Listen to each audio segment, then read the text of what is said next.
Now explain.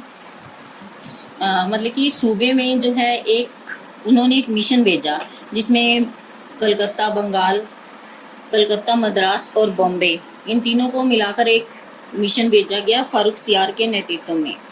और English east India company क्या चाहती थी कि व्यापार पर अपना अधिकार कहाँ, बंगाल में, और वहाँ अपनी जो सेटलमेंट करे कलकत्ता में। तो अपनी प्रोग्रेस के लिए यानी उन्नति के लिए और प्रतिद्वंदियों से आगे निकलने के लिए उसने अपनी पावर का इस्तेमाल किया। और उसके बाद उसे एडवांटेज किस तरह से मिली, क्योंकि उस समय भारत में राजनीतिक अस्थिरता थी। और इसी तरह से इससे क्या हुआ, जो अंग्रेज लोग थे भारत में अपना शासन जमाने में बिल्कुल सफल हो गए। तो English came as trader become the master of the country in due course of time. मतलब कि जो इंग्लिश लोग थे, ब्रिटिश लोग थे, हमारे देश में एक छोटे से व्यापारी बन के आए। अब जो क्या हो, वो मास्टर बन गए, यानी हमारे देश के स्वामी बन गए। Now the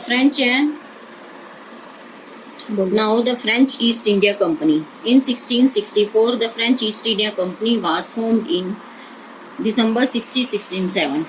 The French first factory was established at Surat by Francis Cargo, who was the Director General of the company. मतलब कि यानी कि उन्होंने पहली कंपनी बनाई सूरत में जिसका डायरेक्टर जनरल था Francis cargo.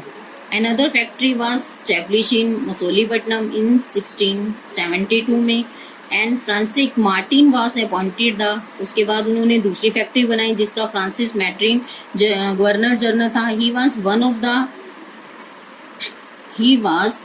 one of the real founder of the French company in India. उसने ही फ्रेंच कंपनी की नींव रखी थी। He founded the settlement of Pondicherry under a grant from the ruler of Bijapur. मतलब कि उसने पौंडीचेरी में सेटलमेंट बनाई और ग्रांट, भूमि जो है भूदान के रूप में ली, यानी भूमि दान ली बीजापुर के शासक से। French also establish their settlement and Chandernagore, Balasore, Kasim Bazar on the east coast and Mahe on the west coast. In 1739 they establish Karaikal on the Coromandel coast. French company had its headquarters in Pondicherry. It had its naval base in Indian Oceans and Mauritius and Reunion Island, which were far away from the India. मतलब कि उन्होंने भारत पर अपना पूरा आधार बनाना शुरू कर दिया। हिंद महासागर से लेके उन्होंने पूरे भारत में अपना प्रसार फैला लिया। Although the French were last to arrive in India, yet they were only rival of the English in this region. वे सिर्फ इंग्लिश लोगों के प्रतिद्वंदी बन के आए थे। Their intense rivalry resulted in 3 Carnatic war in India. मतलब कि उनका यही प्रतिद्वंदिता का इरादा जो है 3 कार्नेटिक युद्धों का कारण बना। Now the Anglo French struggle. Companies of England and France now came to dominate the Indian trade with Europe. जो इंग्लैंड और फ्रांस की कंपनी थी व्यापार पे अपना अधिकार करना चाहती थी भारतीय। They were involved in conflict with each other as rival. वे इस युद्ध में शामिल हो गई एक दूसरे के खिलाफ। To earn more profit, wanted to purchase more goods at cheapest possible price. During this period the French and the English were greatest rival in Europe as well. इस तरह से फ्रेंच और इंग्लिश जो थे यूरोप बहुत बड़े प्रतिद्वंदी बन के आए यूरोप में।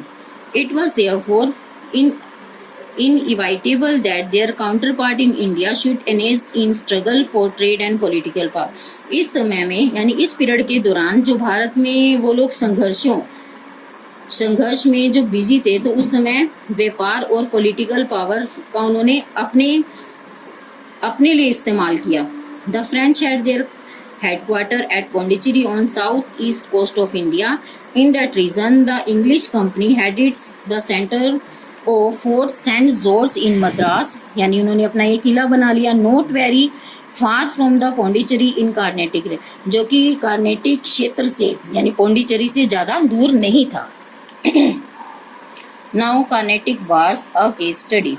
In 10th century, 3 wars were fought between the French and British for control over the coastal strip present day Tamil Nadu.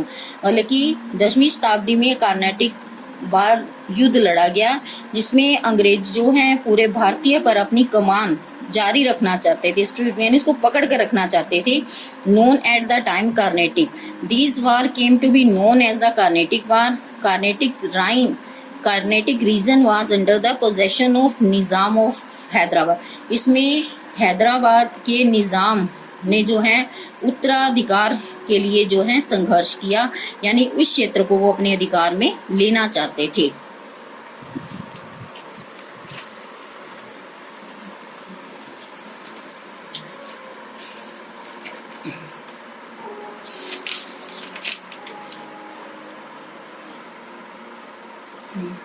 First Carnatic War. The tradition rivalry between the France and Britain and their conflicting trade interest in India led to the Carnatic War between 1744 and 1763. The first war was fought when the French, led by Governor Dupleix, captured Madras, which was British possession. However, Madras was restored to the British as a part of peace settlement in Europe following the Austria War of Succession. Succession का मतलब होता है उत्तराधिकार के लिए संघर्ष करना, यानी फ्रांस और ब्रिटेन के प्रतिद्वंद्वों के बीच भारत में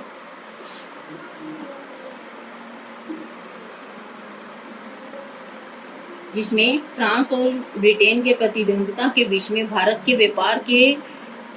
व्यापार के अधिकार में ये संघर्ष शुरू हुआ, यानी ये लड़ाई शुरू हुई 1744 से 1763 तक। और इसमें जो गवर्नर जनरल था वो था डुप्लेक्स, और जिसे कैप्चर मद्रास से पकड़ा गया, विच वॉज ब्रिटिश पोजेशन, जहां पर ब्रिटिश लोगों का अधिकार था।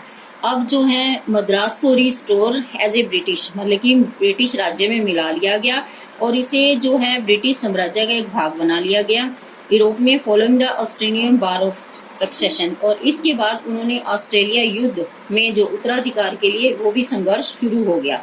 Now second Carnatic war. The second Carnatic war was fought over the issue of successor to the throne of Hyderabad and Carnatic with the British and French spotting different candidate. इसमें second Carnatic war ये भी उत्तराधिकार के लिए हुई हैदराबाद के निजाम के।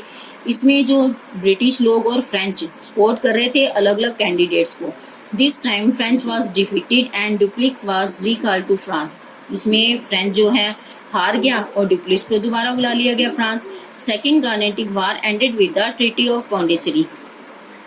ये जो पौंडीचेरी की संधि के बाद इसका अंत हुआ।